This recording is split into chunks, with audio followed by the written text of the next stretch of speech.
And a delighted Craig Lingard has joined us pitchside. I'm sorry, Craig, I just had to look at the monitor to reference the fact that you've still got no shoes on, and I'm absolutely here for it. So I hope you're not offended by feet, anybody. No. Huge congratulations. How are you feeling? Yeah, obviously pleased to get the victory. I thought the first half performance was probably the best 40 minutes that we've had all season, and then we just got a little bit sloppy in that second half. We went away from doing what worked for us well in the first half, completing the set, so we turned over the ball too many times in that second half. So a bit frustrated in the second half, but if you'd give me that scoreline before the start of the game, I'd snap your hands off. I mean, you are the ultimate diplomat. You don't like to take too much credit personally, I know you don't, but you're clearly doing a lot of things very right with this Batley side. Yeah, we've got a good group and we've got a good backroom staff as well, you know. So I know that my backroom staff are probably 10 times a better coach than what I am. So I can just manage everybody else, and we've got a real good group of players, very very close, and they do what they do well. You know, we're limited in certain respects of what we can and what we can't do, but what we do, you know, we do it to the best of our ability, and so far it's worked for us. Craig, how impressed were you with your back three? Obviously, you know, your full-back got man of the match. But how important is the carries from Dale Morton and Johnny Campbell as well? How much do the side value those guys? Oh, massively. I thought Dale Morton won the man of the match personally, because the amount of work he did coming out of yardage were phenomenal. I think he scored 14 tries in 8 games. He missed the majority of the start of the season through injury, and he struggled to get back in.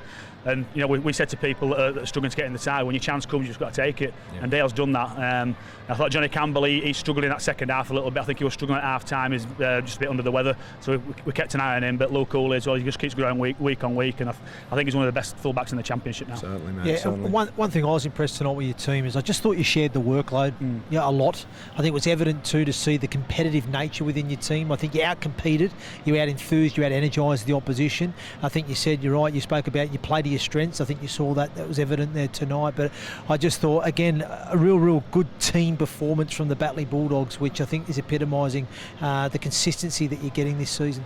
Yeah, we asked the question at the start of the game, does the conditions change the way that we're playing? No, it doesn't. That's pretty much how we play. You know, we'll try and complete high, try and carry hard and aggressive and play fast. When we get into good ball positions, we'll play. You know, so we don't lack for scoring points.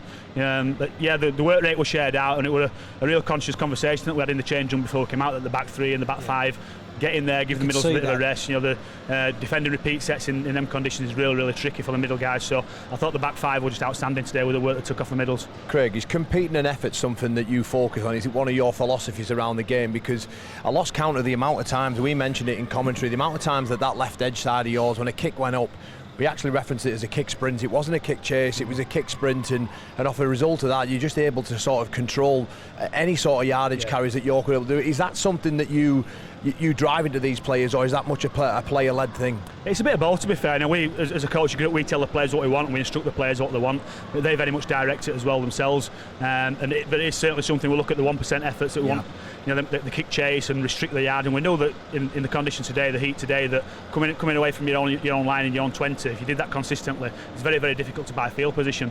But some of the effort levels on his own goal line D were poor today. The last 2 weeks have been poor on goal line D. So as pleased I am that we've won the game, there's certainly areas where we need to get better on goal line D, and that's just more of an attitude thing. I'll just really poor in the second half with our goal line D. And just one more for me, Paulie. He surely was mentioned in that tip sheet about getting after him, because you didn't let him off the hook at all today. No, well, we knew that York rotate. There was 4 subs to get him on and off the field, you know, so only lose four of the rotations. I know they lost another middle right early on, so that affected their rotation. So again, it was just a case of just get to him, because we know he's going to do maximum of 10-12 minutes, and he comes off.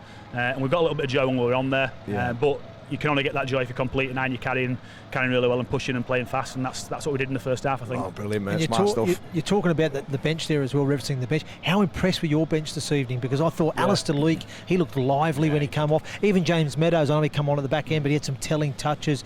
Big Ward as well, just carried direct and kept putting the pressure on going forward. I mean, how impressed and how important was your bench tonight for you? Yeah, as bench is massive every week, and as you said, the Alistair Leake coming off the bench is dynamite. He can play 80 minutes if needs be, but you know, I think we get a lot more joy out of him by playing less minutes, but he's great when he's out there.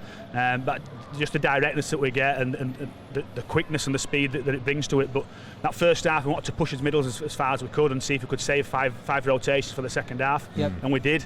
And we took Ben White and Alistair Leake off in the last 10 minutes when they could have gone, really, just to just to rest them really Look for after the last 10 minutes, just look after them. But the fitness that the guys do and the effort that Paul Royston does in the gym with them is it's testament there. But they can only be fit if they're completing and not defending more sets than they need to defend. Well, Craig, huge congratulations. I know you said when you were walking over you're ready for bed, so we will let you go and get yourself to bed. Huge congratulations, and thank you ever so much for taking the time before and after the game to chat to us.